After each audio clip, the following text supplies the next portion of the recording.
মোহাম্মদ আলী আরাফাত সদ্যবিদায়ী আওয়ামী লীগ সরকারের তথ্য ও সম্প্রচার প্রতিমন্ত্রী ছিলেন তিনি। বৈষম্য বিরোধী ছাত্র আন্দোলনের সময় শিক্ষার্থীদের তাদেরকে ড্রাগ করা হয়েছে যেন তারা মাদকাসক্ত আখ্যা দিয়ে হয়েছিলেন ব্যাপক বিতর্কিত ও সমালোচিত। শুধু তাই নয়, সে সময় তিনি বলেছিলেন প্রতি সেকেন্ডে রাবার বুলেট ছুড়লেও শেষ হতে 5 বছর সময় লাগবে, সরকারের কাছে এত স্টোরেজ আছে। কিন্তু কোথায় গেল সেই বড়াই? মাত্র 1.5 বছরে সদস্য থেকে প্রতিমন্ত্রী হওয়া সেই আরাফাত এখন কোথায়?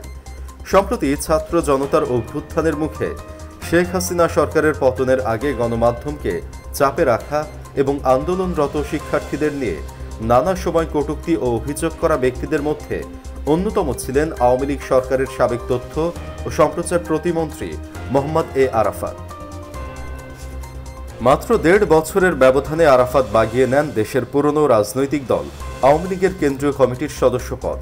2022 সালের ডিসেম্বরে আওয়ামী লীগের 22তম দ্বিবার্ষিক কাউন্সিলের মাধ্যমে দলের কেন্দ্রীয় কমিটির সদস্য হন মোহাম্মদ এ আরাফাত।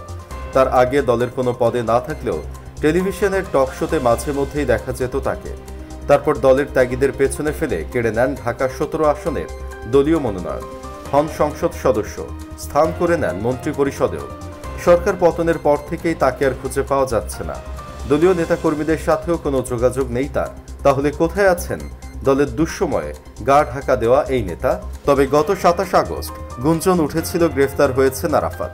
এমন খবর ছড়িয়ে পড়লেও আইন শৃঙ্খলা বাহিনীর দায়িত্বশীল কেউ এর সত্যতা নিশ্চিত করেননি।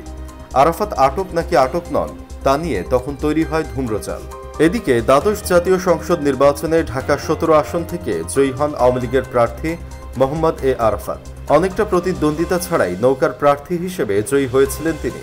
তারপর শেখ হাসিনার নতুন মন্ত্রিসভায় প্রতিমন্ত্রী হিসেবে শপথ নিয়েছিলেন। দলীয় সূত্র বলছে, মন্ত্রিসভায় জায়গা নেওয়ার পর থেকেই আওয়ামী লীগের সিনিয়র নেতাদের কোণঠাসা করে নিজেকে বড় নেতা হিসেবে জাহির করতেন আরাফাত। দলের যে কোনো কর্মসূচিতে সিনিয়রদের পাশ কাটিয়ে দাপট দেখাতেন। এ বিষয়ে ঢাকা মহানগর উত্তর আওয়ামী লীগের এক নেতা বলেন, আরাফাতরা আওয়ামী লীগের জন্য কিছু ছিল না, তারা নিজেদের স্বার্থে দলকে বিক্রি করেছে। সে তো কোনোদিন ছাত্র রাজনীতিও করেননি। টকশোতে কথা বলেই আজ বড় নেতা। আজ সে কই দলের বড় নেতা সেজেছিল, এখন কেন দলের হাল ধরছে না? সবই ধান্দাবাজি। অভিযোগ রয়েছে সাবেক প্রধানমন্ত্রী শেখ হাসিনার ছেলে সজীব ওয়াজেদ জয়ের বন্ধু পরিচয় দিয়ে মোহাম্মদ এ আরাফাত ডাক ও টেলিযোগাযোগ এবং তথ্য প্রযুক্তি বিষয়ক মন্ত্রণালয়ের হাজার হাজার কোটি টাকার কাজ বাগিয়ে নিয়েছেন। জানা গেছে মোহাম্মদ এ আরাফাতের বাবা মোহাম্মদ সেতাবউদ্দিন বাংলাদেশ বেতারের পরিচালক ছিলেন। শহীদুল্লাহ কায়সার এবং পান্না কায়সারের মেয়ে শমী কায়সারকে 2008 সালের 24 জুলাই বিয়ে করেন আরাফাত। এরপর 2015 সালে তাদের বিবাহ বিচ্ছেদ হয়। এরপর আরাফাত বিয়ে করেন শারমিন মোস্তারিকে। এদিকে গত 5 আগস্ট ছাত্র জনতার আন্দোলনের মুখে পতন হয় আওয়ামী লীগ সরকারের। সেদিন দুপুরে শেখ হাসিনা দেশ ছেড়ে ভারতে পালিয়ে যান।